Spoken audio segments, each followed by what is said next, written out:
buenas tardes, ¿cómo están? Talam, talam, talam. ¿Eh? Bienvenidos los estudiantes de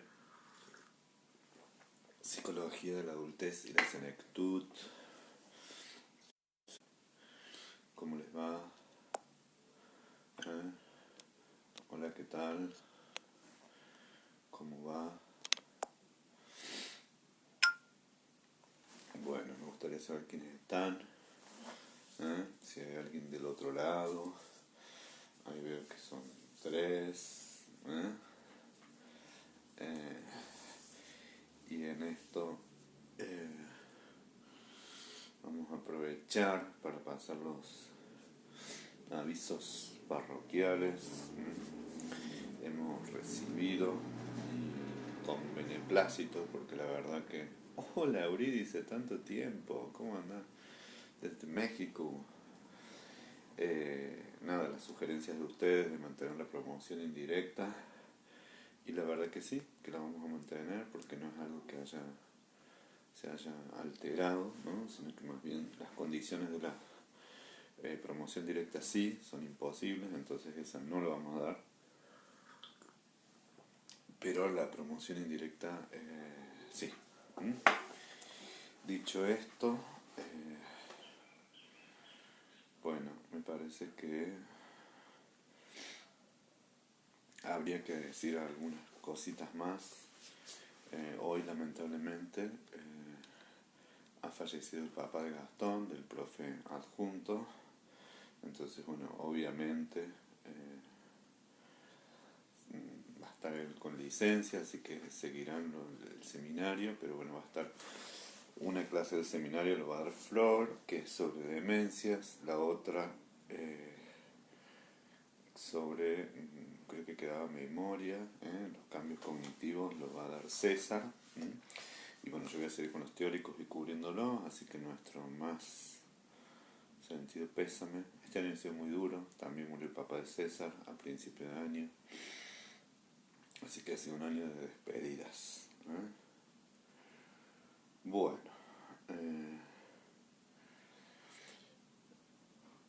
en el programa ustedes tienen, en el programa y en el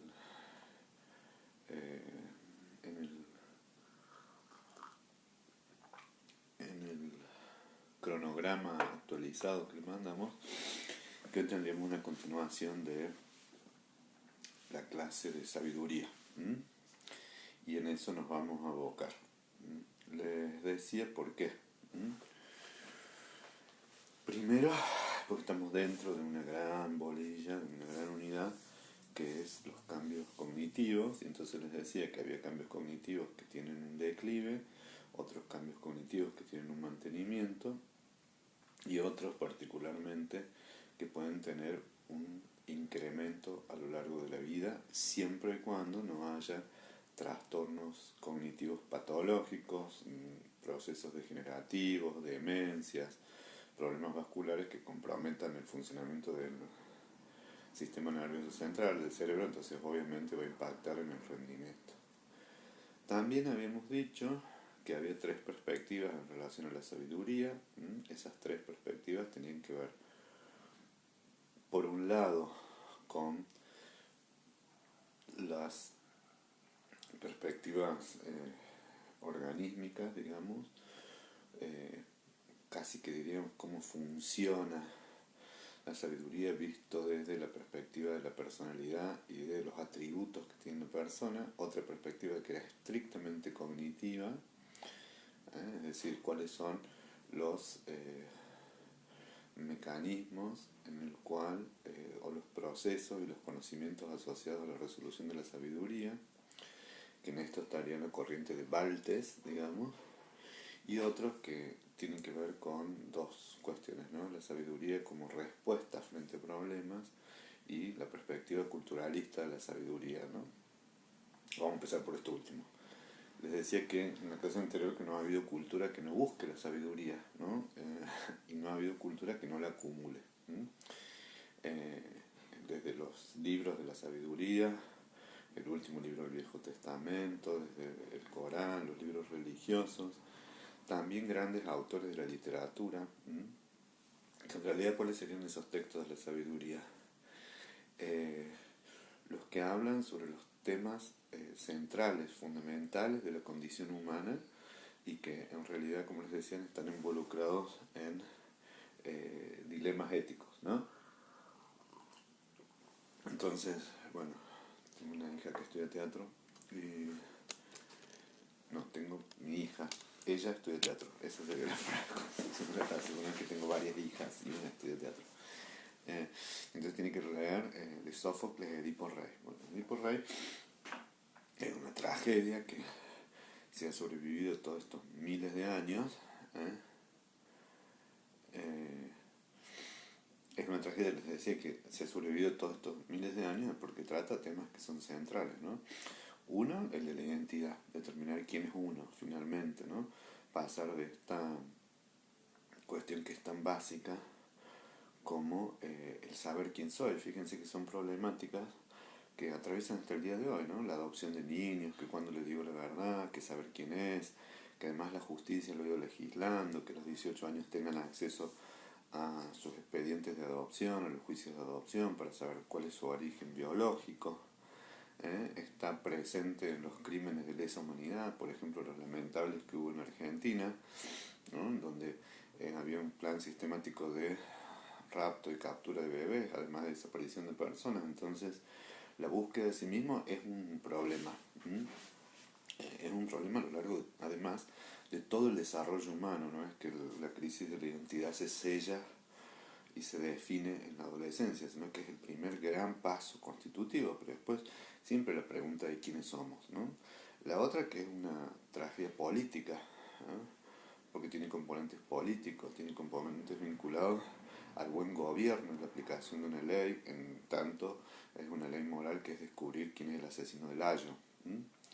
La otra tiene que ver con un problema básico que es la endogamia y la prohibición del incesto. Y finalmente, la que menos se conoce, es que si Edipo está sufriendo lo que está sufriendo, y después si uno lee Edipo en Colonna, él pide por favor que le dejen que pueda descansar en paz, que pueda encontrar su reposo, y ya viejo y miserable lo acompaña Antígona. Y la tragedia de Antígona, las tres tragedias de Sófocles, tratan cuestiones de la ley del gobierno, la ley del corazón, el buen morir, y fundamentalmente que al pobre de Edipo y a todos sus descendientes, ¿no? A los dos varones y a sus dos hijas mujeres, Ismene y Antígona, están pagando el karma del padre de Edipo, que es haber abusado del hijo de su anfitrión, ¿no? Entonces todos los labdácidas están pagando también el crimen atroz del ayo.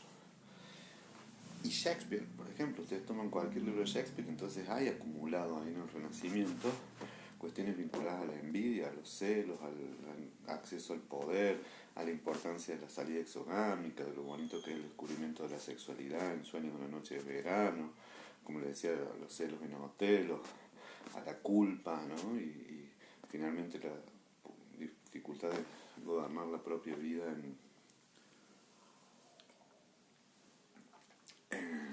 Macbeth.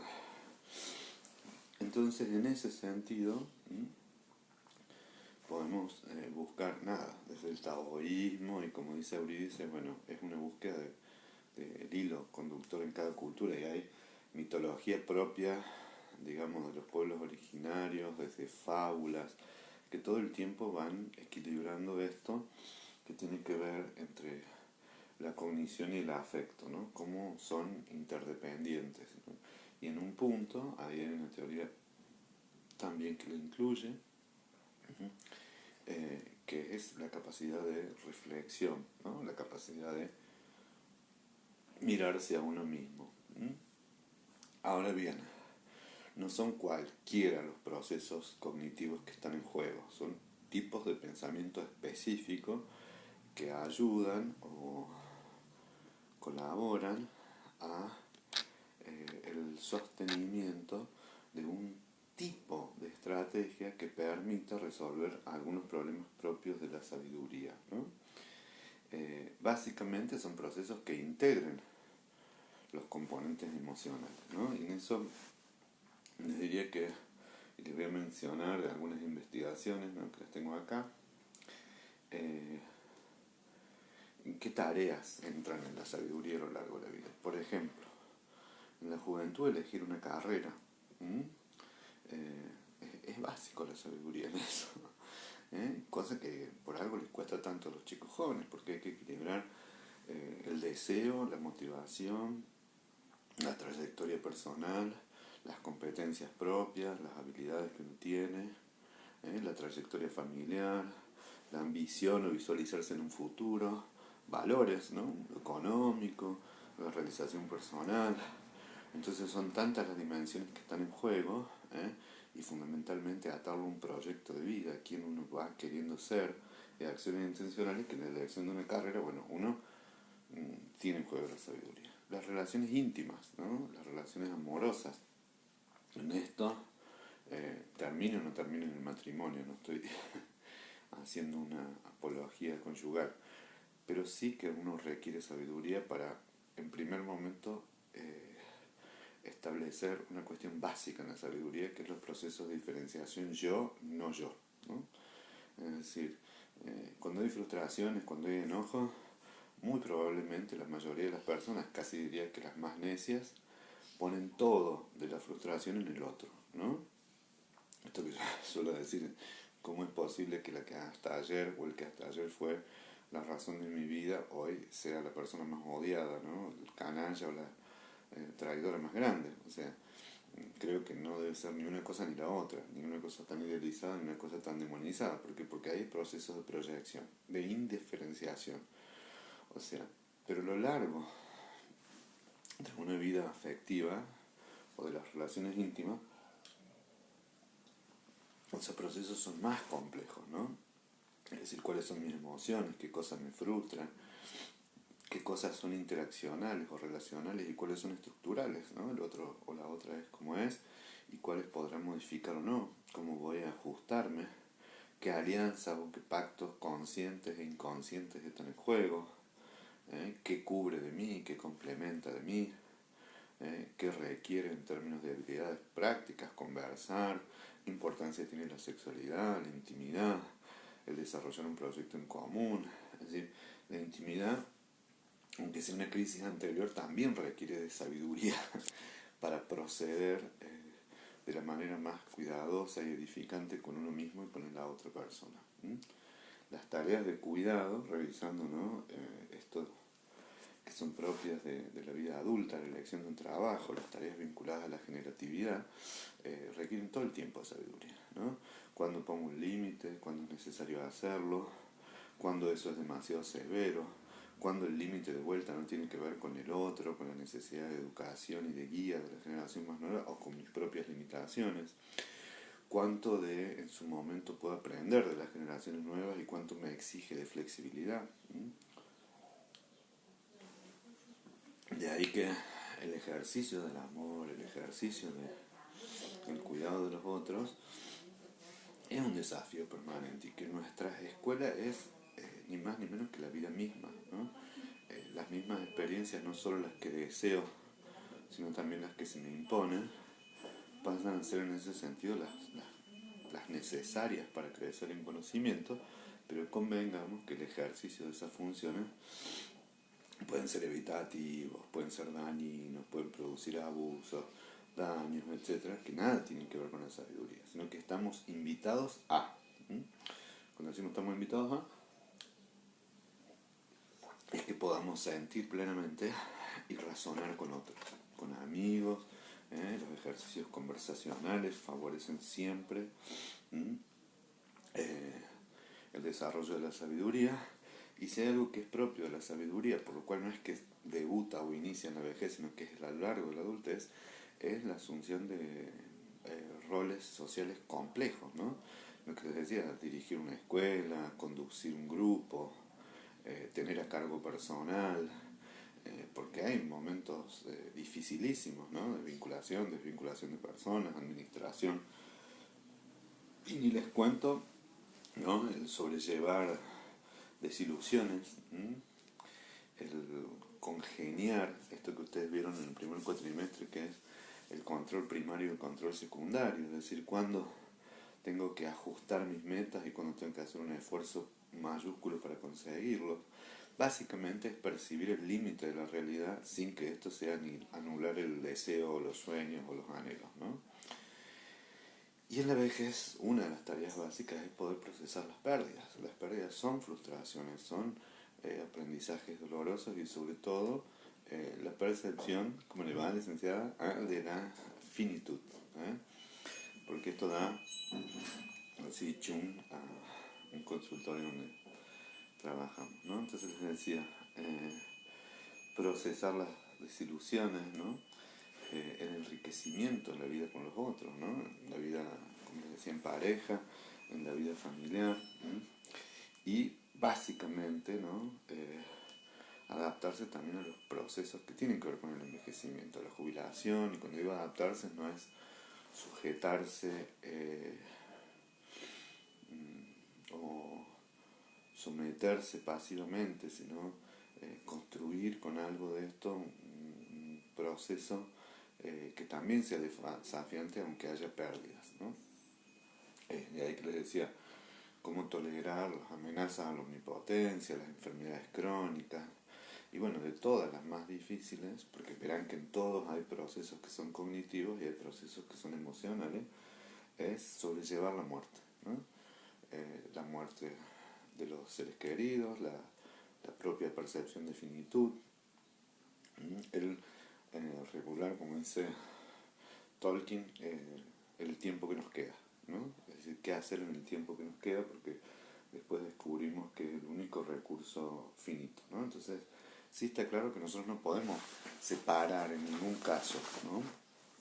En ningún caso podemos separar el afecto de la cognición. Además, sabemos, los que somos psicólogos, que una de las cuestiones que más comprometen el desarrollo cognitivo es la angustia, ¿no? Es la ansiedad, ¿no?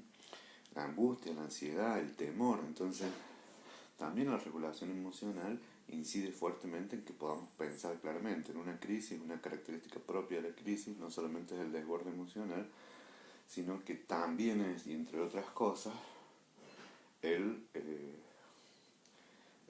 estado confusional, ¿no? El no saber para dónde ir, el estar perdido, el no tener claridad en las metas, no saber cuál es la mejor decisión posible.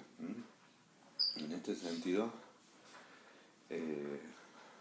digamos, la sabiduría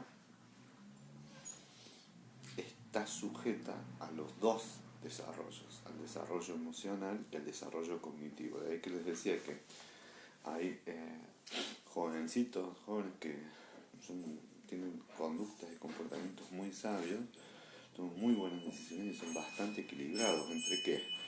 Entre las propias prioridades y las de los otros, entre la realidad y los deseos, entre el afecto y la cognición, entre lo posible y lo deseable, y que va como de alguna forma consolidándose, donde lo importante sean las experiencias, ¿no? ¿En qué sentido las experiencias también contribuyen a ser instancias de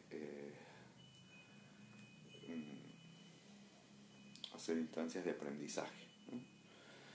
Entonces, si uno tuviera que decir ¿qué vamos a hacer con la sabiduría? ¿No? ¿Qué sentido tiene? Resolver problemas, ¿no? Abordar dilemas, ¿no? Y sobre todo tomar decisiones, ¿no? Una de las cuestiones básicas es tomar decisiones. ¿Qué decisiones? Chau. Las mejores decisiones posibles en el marco de los límites que plantea la realidad. Y esas soluciones posibles, como les decía, están casi que les diría sujetas, atadas, vinculadas a tareas que tiene que resolver el yo, ¿no? Siempre es el yo el articulador de la vinculación con el mundo y con uno mismo, con los otros y con el sí mismo, además con la realidad y el deseo, y sobre todo con la vida anímica, ¿no? Entonces, en principio, en cada resolución de problemas, el yo se ve invitado a resolverlo sabiamente. Fíjense que esto está totalmente vinculado a otra de las funciones que están interrelacionadas a la sabiduría, que es el dar consejos, ¿no? Está bastante estudiado que además del compromiso con la sabiduría, o sea, la motivación a tomar decisiones sabias, ¿no? Es decir, este cultivo de detenerse, pensar, poder reflexionar, y además del gusto por el problema, creo que les decía en la clase anterior, o sea, la inclinación por la búsqueda sostenida de situaciones problemáticas que implican resoluciones complejas frente a problemas importantes de la vida, ¿no? Hay personas que evitativamente se salen de los problemas, ¿no? O poniéndole el cuerpo, entonces le da un ataque de tensión, o se ponen muy nerviosos, y que tiene que ver con su fragilidad, ¿no? Tiene que ver con su fragilidad psíquica, o también tiene que ver con su hándicap, con su hándicap cognitivo. Les cuesta resolver problemas complejos, ¿no? Entonces, en esta dirección, este dicho tan común de ahogarse con un vaso de agua es nada más ni nada menos que confundirse con un problema relativamente simple. Ahora bien, hay gente que se ahoga en un vaso de agua y otros que se lo prepara el vaso de agua, así que también genera condiciones problemáticas para vivir, ¿no? Entonces, encontrar la simpleza en la complejidad, disminuir la incertidumbre, buscar el bien común, establecer decisiones que tengan que ver con la máxima ganancia para las personas, que a su vez disminuyan la pérdida. Todas estas son ambiciones que hay que enunciarlas, ¿no? En este sentido, digo, denotan un grado de compromiso con esta resolución. Hay que decirlo, bueno, hay que tomar el toro por las astas, ¿no? Entonces decir, bueno, ¿qué vamos a hacer con esto? Eso hace que además del compromiso, la acción de nosotros cuando tenemos un problema, en general, buscamos consejeros, buscamos gente que creemos que nos puede dar una mano.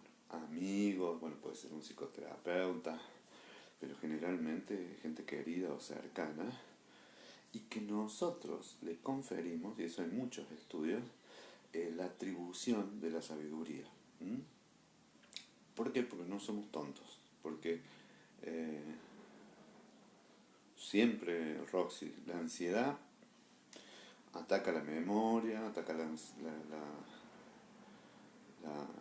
atención, y ni te cuento la resolución de problemas. Cuanto más es alto el nivel de ansiedad o de temor, imagínate en pánico, uno no sabe para dónde ir, más comprometido está el desarrollo intelectual.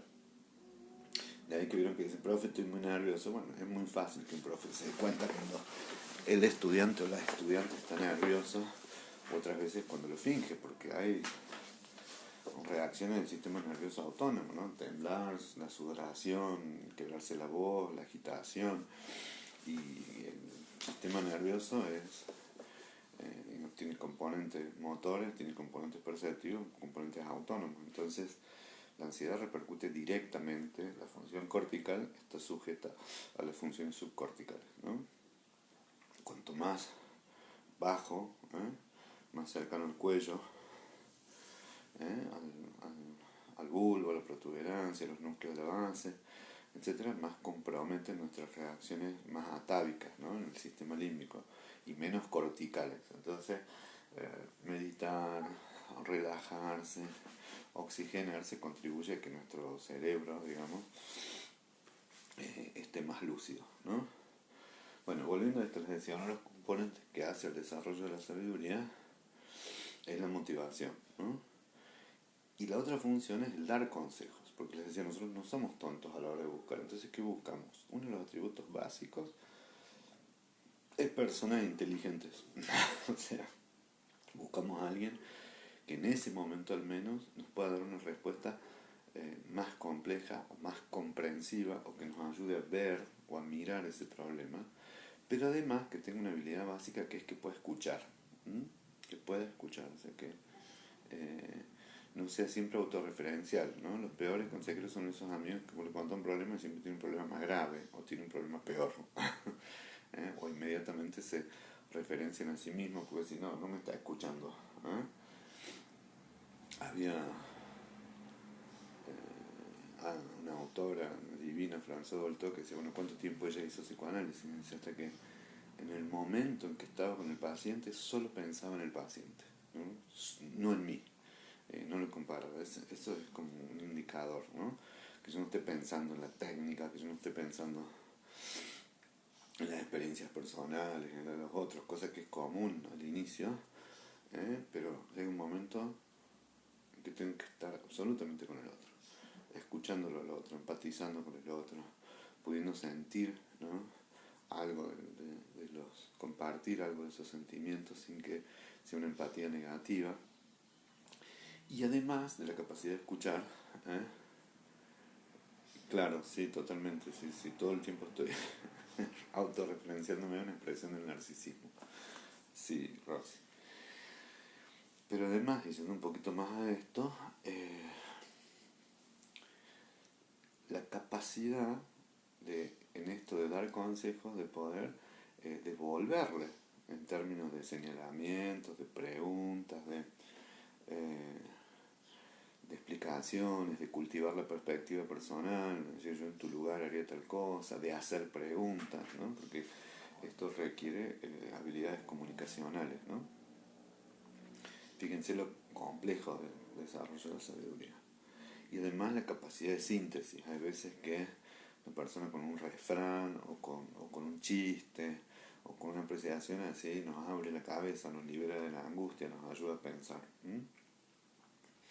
Esto que les decía en términos de el dar consejos implica la discreción, ¿no? Es decir, las personas buscan personas discretas, ¿no? Todos buscamos personas discretas, o sea, que no sean correvidiles, que no vayan corriendo a decirle al otro, sino que sean capaces de escuchar, quizás devolvernos algo, y comprender, ¿no? Y comprender un problema complejo. Cuando digo comprender un problema complejo es que, no sé, la verdad que no entiendo, lo tenés que explicar una, dos, tres veces, bueno, no sería la persona más apta que nosotros recurramos. Una otra, según Kramer, según esta autora, y que tiene bastante peso de las funciones relacionadas a la sabiduría, no es ni más ni menos que la gestión de instituciones sociales. La gestión de instituciones educativas, sociales, un comedor, como les digo, una escuela, una parroquia, una universidad, un grupo de trabajo, o sea, gestionar la cuestión social por sí es estar todo el tiempo invitado a comportarse sabiamente. Y los que tenemos alguna experiencia en trabajar en instituciones sociales, en instituciones educativas, sabemos que festejamos el tener un jefe o una jefa sabio. En buen sentido es que nos ayuda a resolver los problemas, ¿no? Y que los problemas chiquititos puedan solucionarse como arena, ¿no? Entonces desparramarse y procesarse por los otros, confiar en los otros, que los problemas grandes, inmensos, los que nos exceden, no nos agobien, porque por ahí no tenemos la capacidad de resolvernos, y abocarnos a esos que sí requieren de nosotros, ¿no? El estar con las otras personas, el poder escucharlo, el buscar dar respuestas, porque la gestión implica, y el gobierno implica dar respuestas, ¿no? Conciliar en algunos casos, otras veces, ayer vi, o antes de ayer, una película de Mandela que me pareció una frase brillante, ¿no?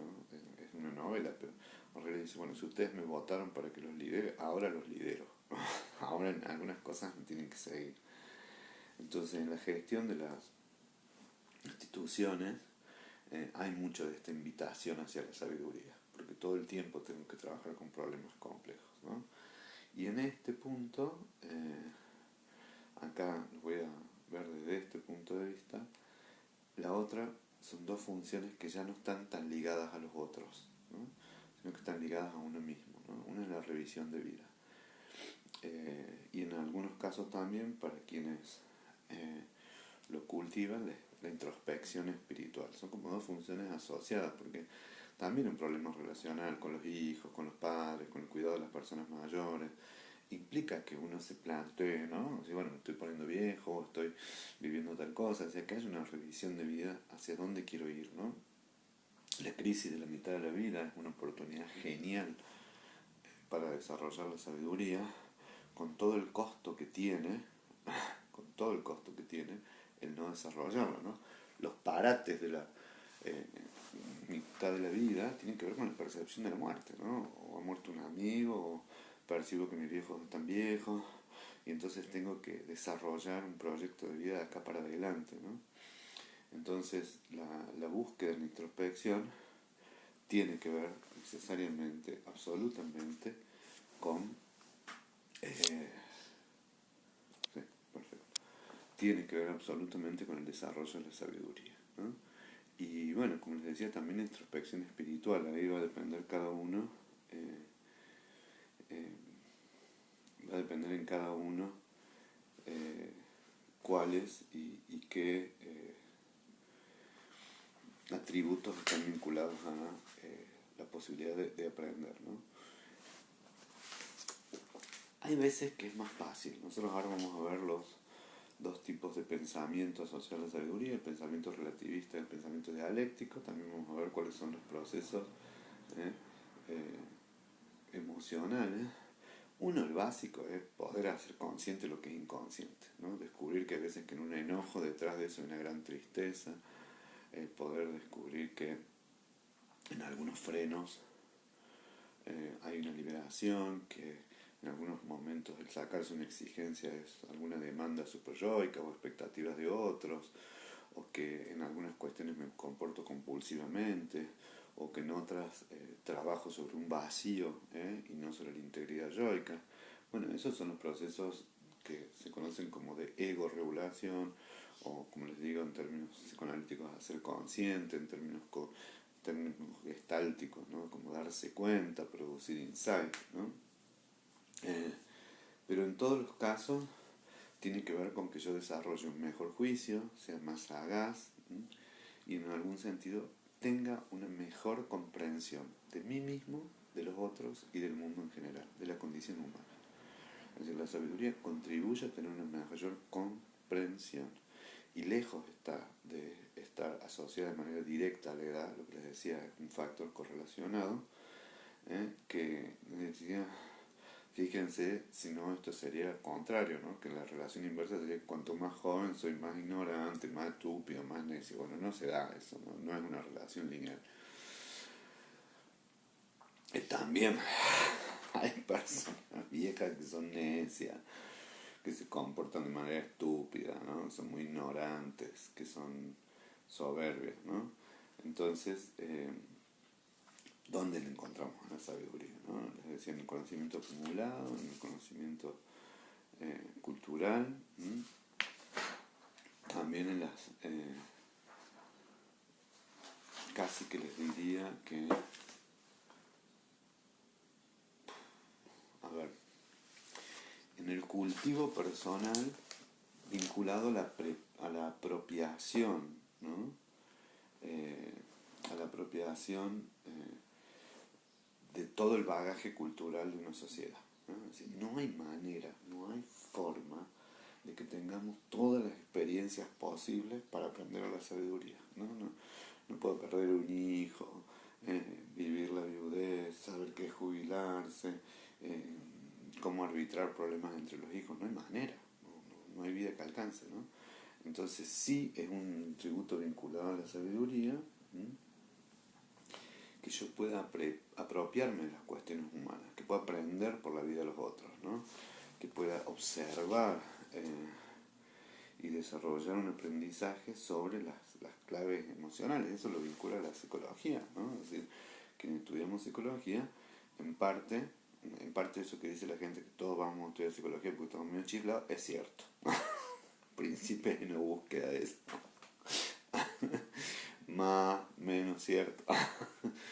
Tomándoselo con humor, pero en realidad si nos quedamos en eso es un error. O sea, detrás de eso hay un error, hay una búsqueda de conocer la vida humana. Y como les decía, está en juego de destrezas de juicio, de comunicación, y que tiene que ver con cultivar percepciones múltiples, o sea, con ponerse en el lugar del otro, con empatizar, pero fundamentalmente la capacidad, y eso para mí es importante, de tener una comprensión excepcional de la vida ordinaria, ¿no?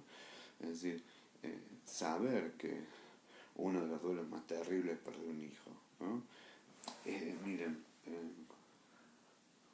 es un ejemplo que me parece muy bonito.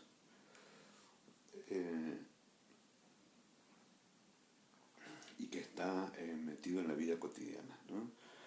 Y que todos podemos entenderlo como hijos, como hermanos o como padres, ¿no? Que es la parábola del hijo pródigo. La parábola del hijo pródigo,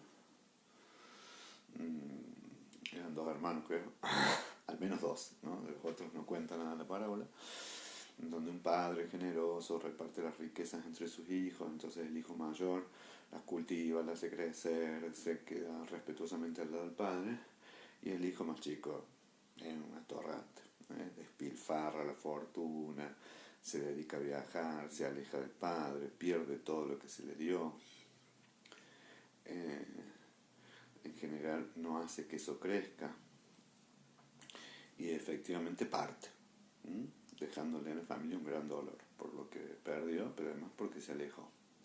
Pasa el tiempo, pasa el tiempo, pasa el tiempo, y vuelve el hijo pródigo. Ahora te explico, Karina. Vida ordinaria se refiere a lo que por orden, digamos, es común en la vida de todas las personas. Tener una comprensión excepcional del común de la gente, de lo que nos pasa a todos, de vicisitudes que nos pasa a todos. Este ejemplo es un ejemplo de esta comprensión extraordinaria de la vida ordinaria, ¿no? Pasa el tiempo, pasa el tiempo, pasa el tiempo y vuelve el hijo pródigo, ¿no? El padre, lejos de retarlo, ¿no? Que por ahí implicaría el sentido común, que es contrario a la sabiduría, lejos de sancionarlo, lo que hace es un gran festejo, ¿no? Un gran festejo de la vuelta del hijo. Obviamente, como es normal, el hijo mayor, esto pasa mucho, pasa muy mucho, se enoja con el padre, lo cuestiona y le dice: yo, que cuidé lo que me diste, que fui un buen hijo, que te acompañé, que estoy acá con vos, no recibo ningún festejo, ni nada excepcional, y vos por este hijo que vuelve, y que hace un atorrante, le haces una fiesta de bienvenida y celebras invitando a todos la alegría de su regreso. Un planteo ordinario, común, ¿no? En las personas mayores por ahí son más rigurosas con los hijos que están siempre, y aparece el hijo, generalmente el hijo varón, muy ocupado, que lo ve poco, entonces dice: qué alegría, que viniste, etc. Y los otros sufren la condena de que están todo el día, están al pie del cañón y nada dicen. ¿Qué contesta el padre? En realidad, lo que estoy festejando, se lo estoy traduciendo en términos psicológicos, es la restitución de una pérdida, ¿no? También las escrituras dicen: vale más una oveja perdida que las otras 99, porque es la vuelta lo que se festeja, o la restitución de algo que se creyó perdido, no lo que conservo, ¿de acuerdo? Entonces, efectivamente, hay en ese festejo algo de lo ordinario, y que el sentido común diría que es injusto, ¿no? Entonces, cuando digo que es injusto, por supuesto que es injusto en dirección a la percepción del hijo, que esa es una de las perspectivas, pero en dirección a quien organiza el festejo, es que se alegra por recuperar algo perdido, ¿no? Es una comprensión extraordinaria de algo ordinario, ¿no? Lo que les decía, hay un punto, y que me parece que es muy importante, que uno va a descubrir esto en las funciones que tienen que ver con revisar la propia vida. Cuando digo revisar la propia vida, es que ese aprendizaje es doble, es vicariante, porque yo tengo la posibilidad de aprender por lo vivido, ¿no? Pero tengo la posibilidad de aprender en lo que ya está vivido por otros, ¿no? Y ese pensamiento es lo que Kramer tiene como dos perspectivas del pensamiento: el pensamiento dialéctico y el pensamiento relativista. ¿Qué quiere decir esto? La sabiduría requiere de un tipo de inteligencia práctica, no tan abstracta. Por lo cual, en esa dirección, esa inteligencia práctica está dada porque el problema requiere una decisión, pero a su vez tengo que producir un nivel de abstracción, ¿no? Entonces, en esa dirección, yo aprendo del problema de la parábola del hijo pródigo o de cualquier fábula. Las fábulas son como lecciones chiquititas. Hola Vivi, querida, ¿cómo va? Lecciones en chiquito de situaciones ordinarias de una comprensión excepcional. Entonces, yo tengo que ser capaz de reflexionar paradojalmente. Quienes estudian, por ejemplo, psicología sistémica, si no entienden la paradoja, lo paradojal es que básicamente es cultivar la otra perspectiva, ¿no? Entonces, si estoy frente a un teléfono de asistencia al suicidio o de acompañamiento telefónico y alguien me llama contándome alguna de las desgracias más grandes y diciéndome que tiene la idea de quitarse la vida, obviamente eso es cierto, pero paradojalmente me tengo que preguntar, ¿para qué me llama? ¿No? Es decir, en algún punto también quiere conservarlo porque está buscando que alguien le ayude a sostener esa razón para vivir. Paradójicamente me dice que quiere quitarse la vida, pero a su vez me llama para conservar eso que se quiere quitar, ¿no? Esa es una perspectiva paradojal y además es un cultivo del pensamiento complementario, ¿no? Entonces, puede venir un matrimonio, una pareja, a consultar diciendo que se quieren matar, pero bueno, puedo descubrir que en ese querer matar hay una cuestión muy apasionada y que buscan que alguien los ayude a que baje esa pasión y que entre la cierta racionalidad, ¿no? O también entender que en mandarse un insulto al otro y una correspondencia están haciendo de la vida o del vínculo matrimonial un lugar donde evacuar, ¿no? Donde va toda la porquería. Pero paradójicamente quieren limpiarlo, ¿no? O quieren dejar de ser esos receptores de la porquería propia del otro, ¿no? Entonces, esa capacidad para relacionar, para ver lo paradojal, ¿no? Esto que les digo, un alivio en ciertas muertes, ¿no? Por el hecho de dejar de sufrir, nos invita, ¿no? A algo que era muy de la filosofía existencialista, también de la mayéutica aristotélica, ¿no? Que era esto de ver en lo aparentemente arbitrario una decisión sabia, lo que les decía en la clase anterior de Salomón, ¿no? Parece arbitrario esto de dividir el hijo en dos, pero estoy cultivando algo que si efectivamente existe la madre biológica del niño no va a querer su muerte. ¿Qué es el pensamiento relativista? ¿No? Uno requiere esto, ¿no? La conciencia de la cuestión arbitraria, ¿no? De la naturaleza arbitraria y subjetiva del conocimiento. Lo que les decía, cuando alguien, hola Elsa, se empecina en un tipo de prejuicio, en un tipo de temor, hay algo de eso subjetivo que se construyó en esa experiencia de manera relativista, que hace que yo piense o me incline a pensar tal cosa. O sea, no hay un modo general de ver el mundo. No hay un modo general de ver el mundo. Hay, en esto es bueno ser crítico, ser observador.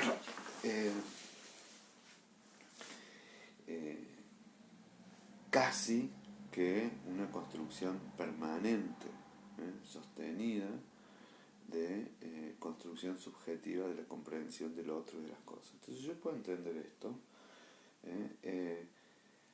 es que necesito que se desarrolle una diferenciación del pensamiento egocéntrico. Entonces tengo que pasar la adolescencia, ¿no? Tengo que cultivar y esperar que empiece la madurez, ¿no? Que empiece el desarrollo de la adultez para ver que decrezca el criterio de verdad absoluta, ¿no? Para que disminuya esto de que se tiene razón y el todo por el todo, la nada por la nada, ¿no?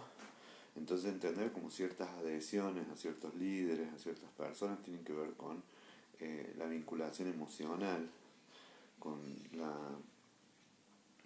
básicamente con el involucramiento de uno mismo en el desarrollo de esa perspectiva, ¿no? Y lo puedo ver en un montón de cosas, en la elección de una carrera, en la inclinación de la selectividad de ciertas competencias por sobre otras, ¿no? Entonces yo puedo ir aprendiendo muchísimo si cultivo la perspectiva del otro. No quiere decir que renuncie a la mía, sino que puedo entender, sé que los estudiantes en esta situación crítica, en que pueden hacer los parciales en su casa, que van a estar más inclinados a hacerlo más fácil, lo más sencillo que el pensamiento más complejo, ¿no? Pero no por eso son culpables, sino que son las condiciones que van dándolas, ¿no? Ni que hablar de la posición de quien tiene que cultivar esto. Acá me viene a la memoria, ¿no?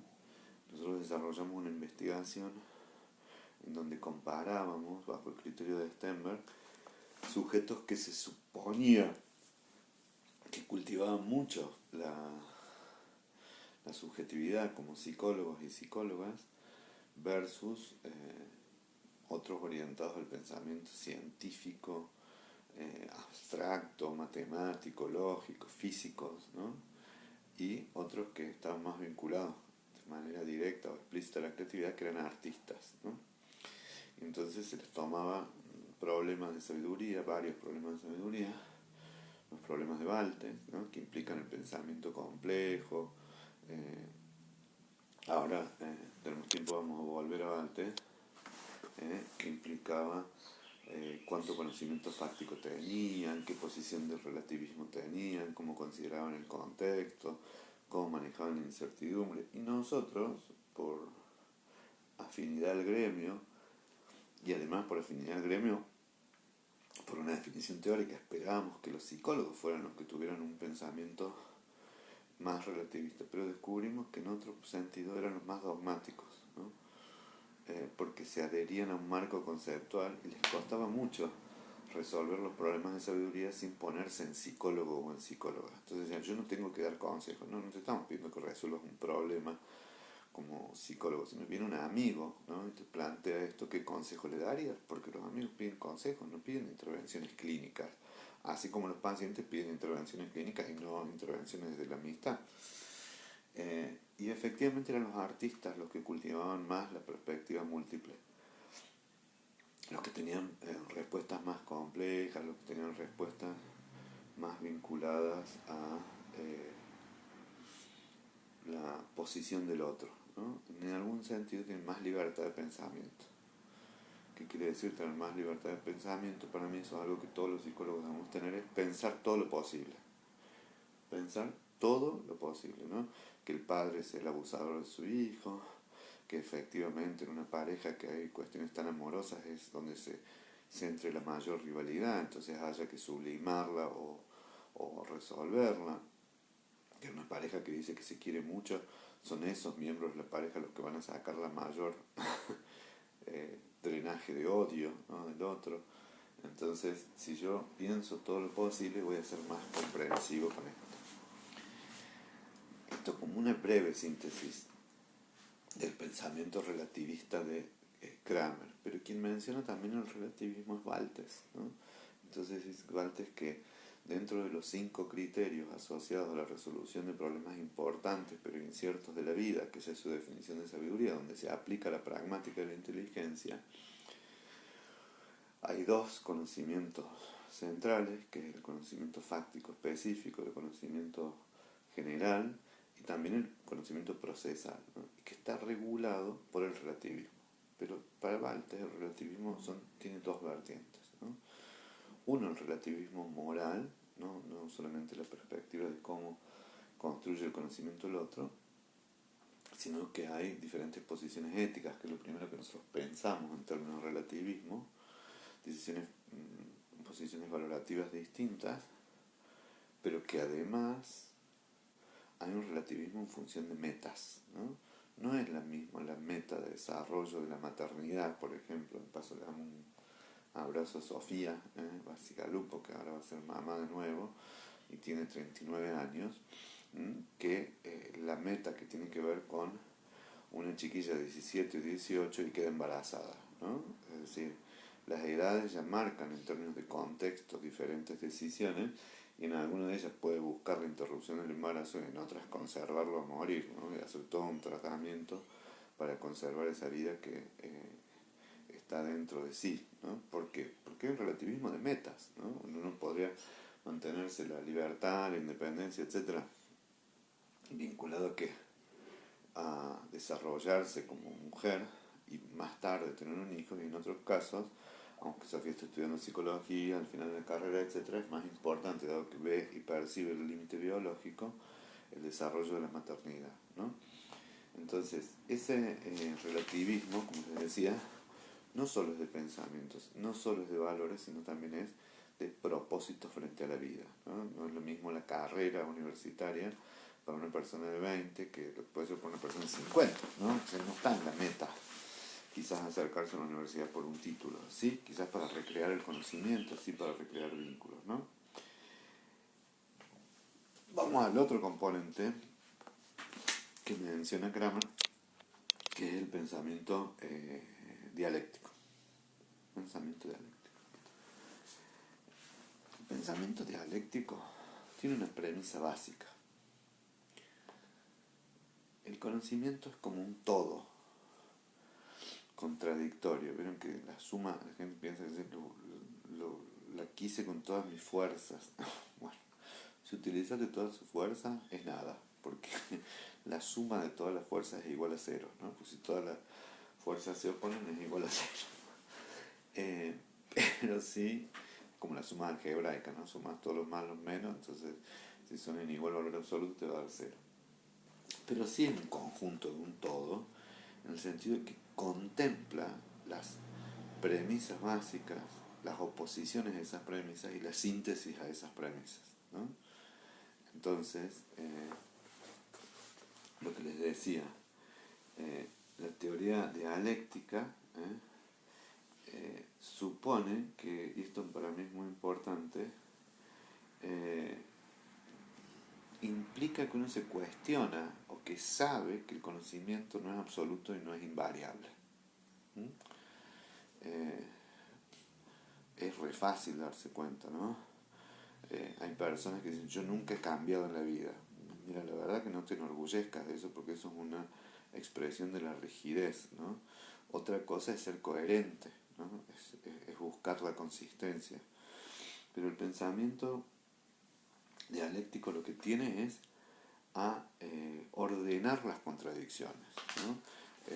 Saber que hay contradicciones entre el sentir y el pensar, pero la sabiduría lleva como conocimiento el saber que hay muchas cosas que uno no sabe. Lo que les decía, esto de, bueno, el principio socrático, y también, no es que yo sea un católico creyente, yo ni me preocupa mucho la existencia de Dios, aunque me parece que es un tema fundamental en la literatura, en la condición humana, ¿no?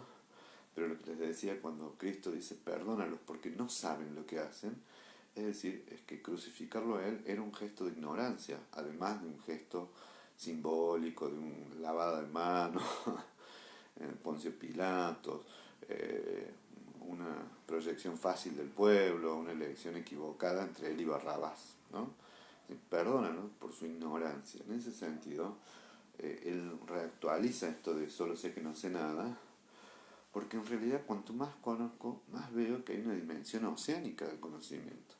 Hay un horizonte tan lejano, tan lejano, tan lejano, tan lejano, que no hay modo de que yo me apropie del conocimiento de la física, del conocimiento de la filosofía. Entonces, en ese punto, esta concepción del conocimiento incorpora la ignorancia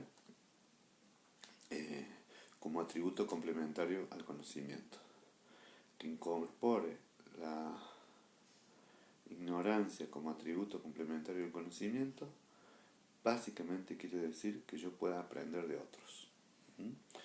Estas personas que cuando vos vas, yo ya fui y volví, son unos estúpidos, bastante necios, ¿no? Es decir, porque vos, cuando vos naciste, yo ya le había dado 2 vueltas al mundo, decir, ¿cuál es tu mérito? Que naciste antes nomás, ¿no? Entonces esa meritocracia del sabio, ¿no? Bueno, tiene que mucho que ver con la pedantería, ¿no? Y con la posibilidad de perderse oportunidades de aprender, perderse excelentes oportunidades de aprender, ¿no? Y en ese sentido, eh, la sabiduría, ¿qué es lo que va a cultivar, ¿no? Eh, Esto que les decía antes, que hay una lógica que es dialéctica entre las contradicciones y el conocimiento paradójico, ¿no? Entonces yo sí puedo tomar algo que me parece que es muy bonito, es considerar la contradicción como el motor del conocimiento.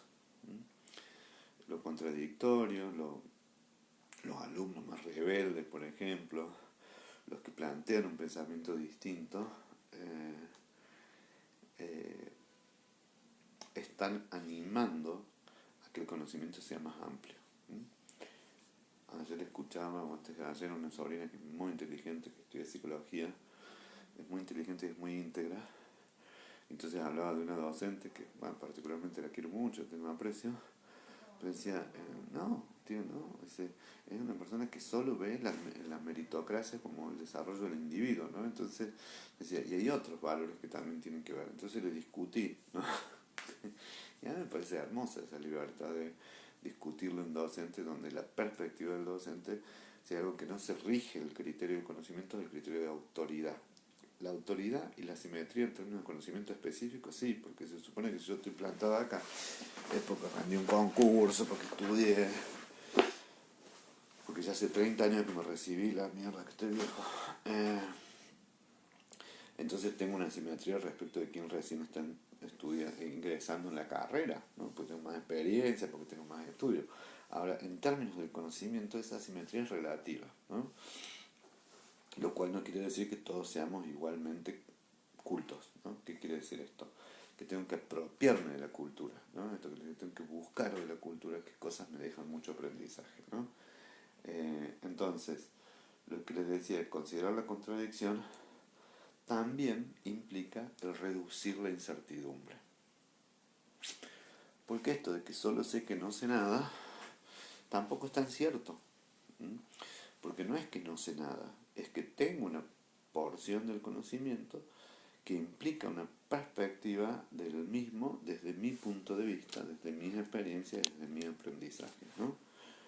Pero no todo es igual, no todo es incierto, sino que la sabiduría implica que tenemos que reducir ese espacio de incertidumbre, ¿no? Hay veces que tenemos que aclararlo, entonces no todo es igualmente bueno, ni todo es igualmente malo, ¿no? Ni todo es igualmente posible. Ese trabajo implica que yo tengo que establecer prioridades, ¿no? Que tengo que establecer jerarquías de conocimientos. ¿Qué quiere decir esto? Hay conocimientos que me ayudan a resolver problemas chiquititos, ¿no?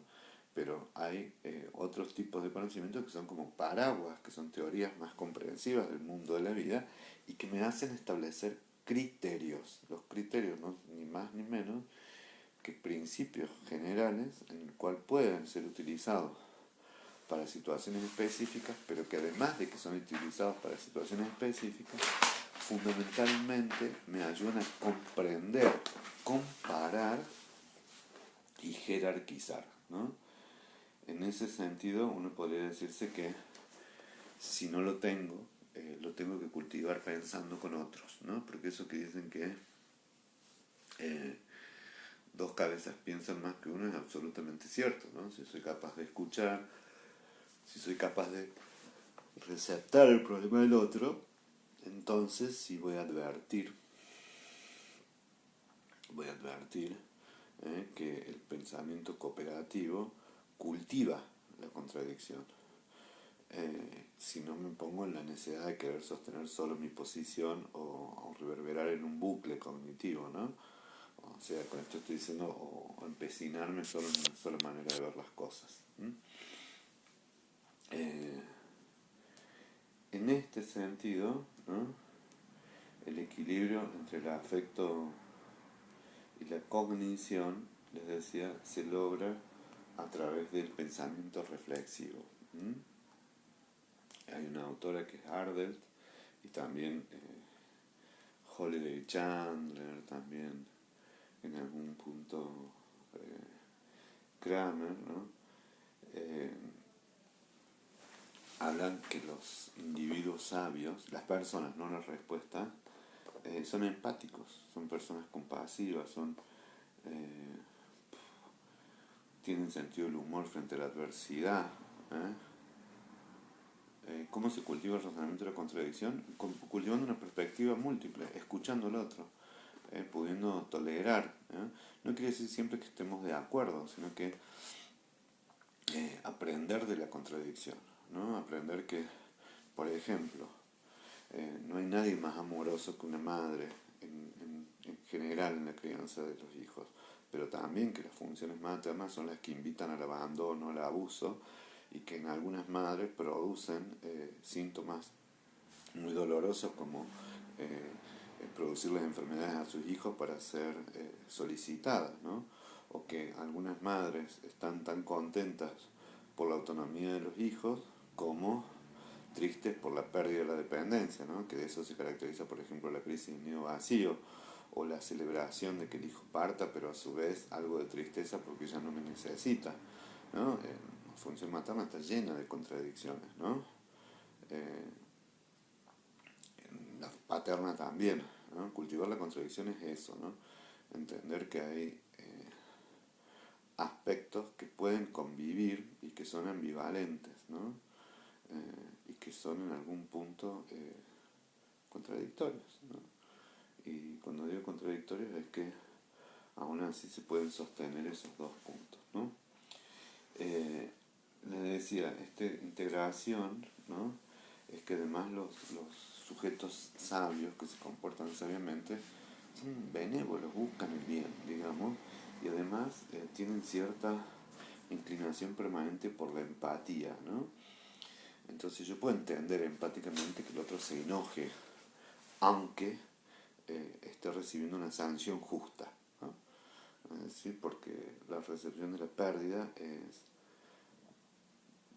muy dolorosa siempre y la actitud más común es el enojarse, ¿no? Pero vamos al máximo campo del desarrollo emocional, ¿no? El cultivo de estos dos tipos de pensamientos, del relativista y del dialéctico, está atado a algo que es muy importante, que es la disminución de la proyección en el desarrollo. Y acá me voy a detener un poquito, ¿no? Casi que lo opuesto, bueno, no sé si es opuesto, pero lo que impide la sabiduría es la rigidez y la proyección, ¿no? Si yo soy chiquito, ¿no? Soy un bebito o una criaturita de 2 o 3 años y me golpeo contra la mesa, posiblemente diga mesa mala, mala, mala, ¿no? O si se me impide una tarea, inmediatamente el enojo lo desarrollo contra el tutor, la tutora, quien está cumpliendo la función de limitarme, ¿no? Y es una proyección directa. Cuando digo mesa mala, no me doy cuenta que el error fue mío, que no calculé la distancia, ¿no? Entonces el otro me produjo un daño.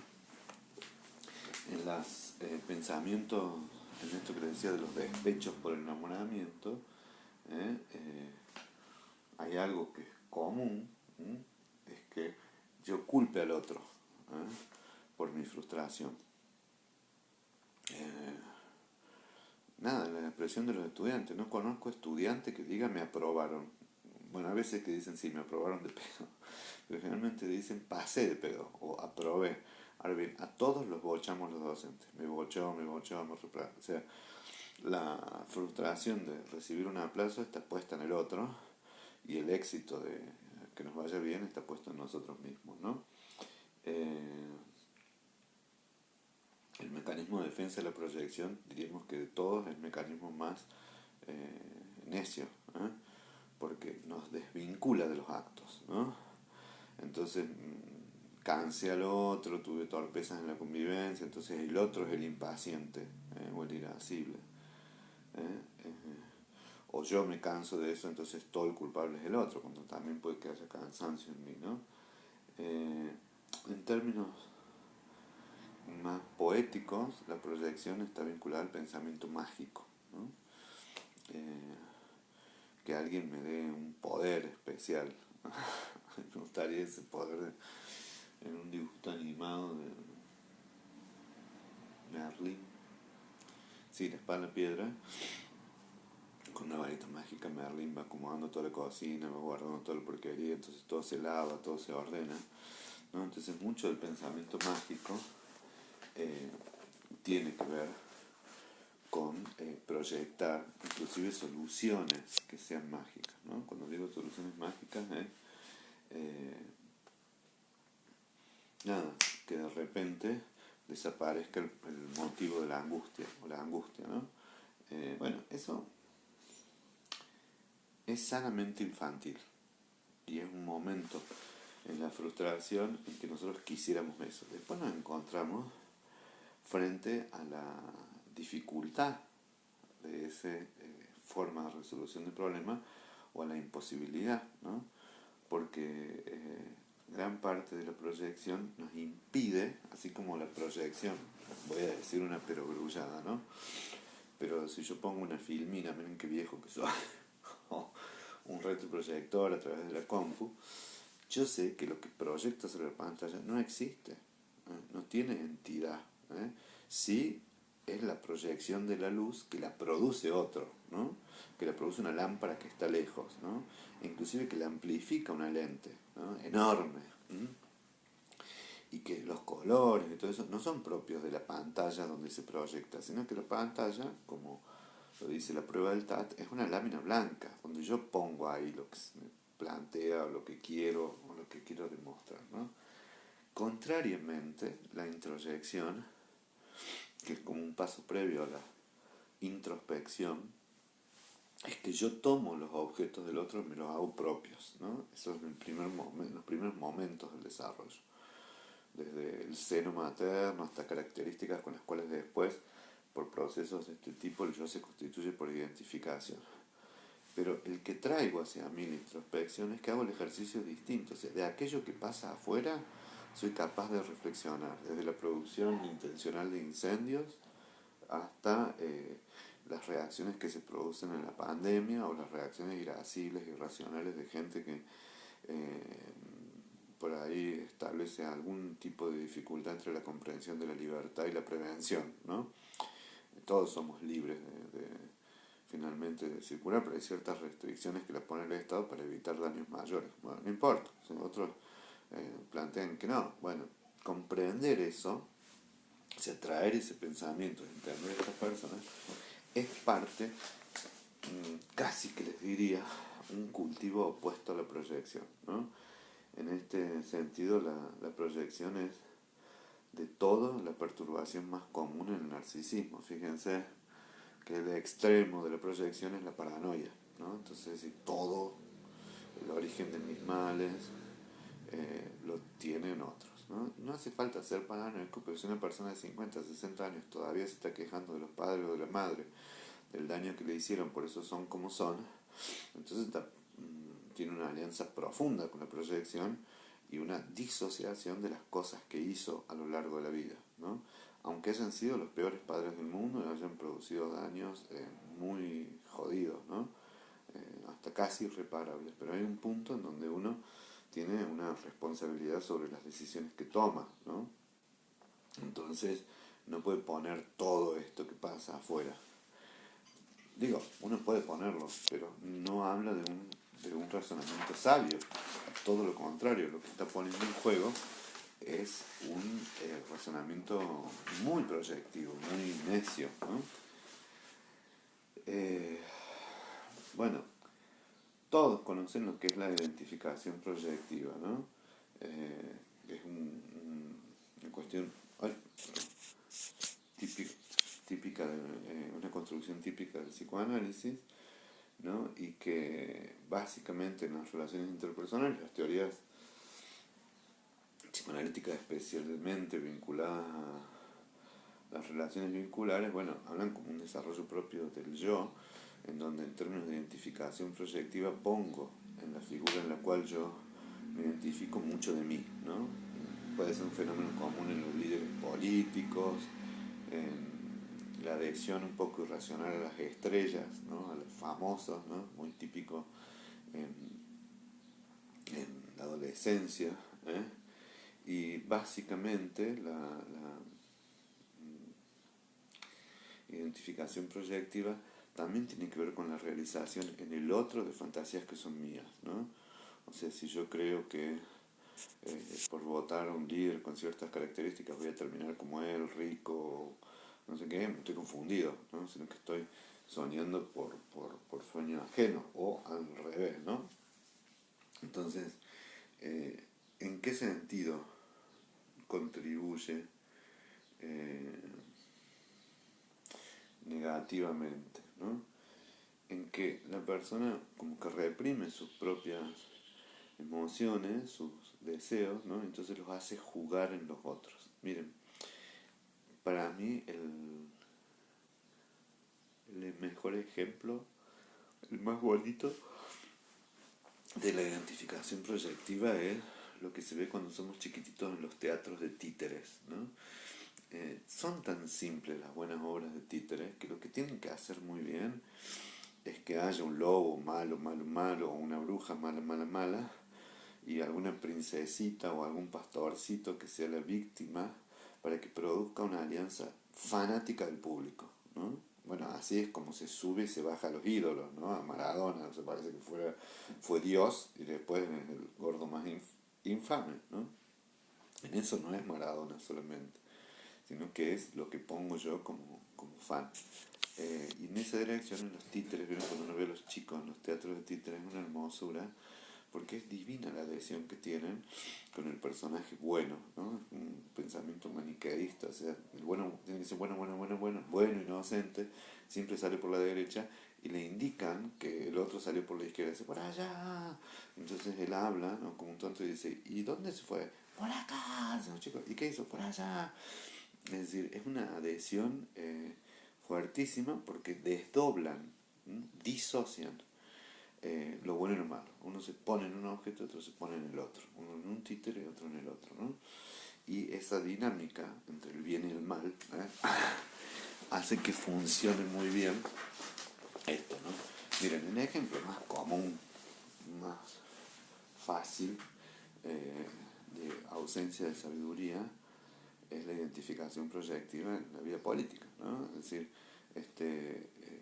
bipartidismo fanático, entendiendo que todo gobierno responde a una ideología, a intereses, a sectores. La alternancia es posible, pero la alternancia no es garantía de felicidad, y tampoco el mejor de los gobiernos va a cometer todos aciertos, porque puede producir muchos aciertos en muchas direcciones y otras en otras no, ¿no? Pero esa cuestión de la grieta, que es la insoportable, insostenible tendencia a enemistarse, entre una crítica, es parte de una identificación proyectiva, ¿no? Pocos líderes son los que piden vayan y destruyan a los otros. Las masas suelen ser mucho más obedientes de sus propias identificaciones, y esto sí, hay que decirlo, se lo voy a leer textualmente, que tiene una relación vinculada a la edad, ¿no? Es decir, conforme vamos siendo más grandes, tiende a disminuir, ¿no? Y entonces tiende a que la introspección esté más desarrollada a la integridad yoica, ¿no? Los adultos estamos más dispuestos a la interiorización que en la juventud, ¿no? En donde estamos más hacia afuera. En esa dirección, ¿no? Esto va a contribuir mucho al desarrollo de la sabiduría, porque si es necesario la introspección, es más necesario, por ejemplo, cuando tengo pérdidas. Casi que diría que es más que necesario, es casi directo, ¿eh? El vínculo que hay entre la introspección, entre el cultivo de uno mismo y el desarrollo de la sabiduría. Entonces hay veces que estamos forzados en esto. Y hay personas mayores, hay personas grandes que no toleran la angustia que esto representa, ¿no? Entonces suelen enojarse mucho, suelen disgustarse muy mucho. ¿Con qué? Con su propio envejecimiento, con el paso del tiempo, con la distancia o el lugar diferente que van ocupando hijos, ¿no? Y entonces una de las cosas más comunes que se ven eso, por ejemplo, es el enojo despiadado contra las nueras, ¿no? Que sean unas monstruas, que sean unas delincuentes, que les robaron el hijo. Bueno, esas son casi todas proyecciones en donde el dolor de la pérdida del hijo, inclusive la pérdida de poder, de querer regular al otro, se ve como una situación de frustración y por lo tanto enojo con esa que se lo llevó, ¿no?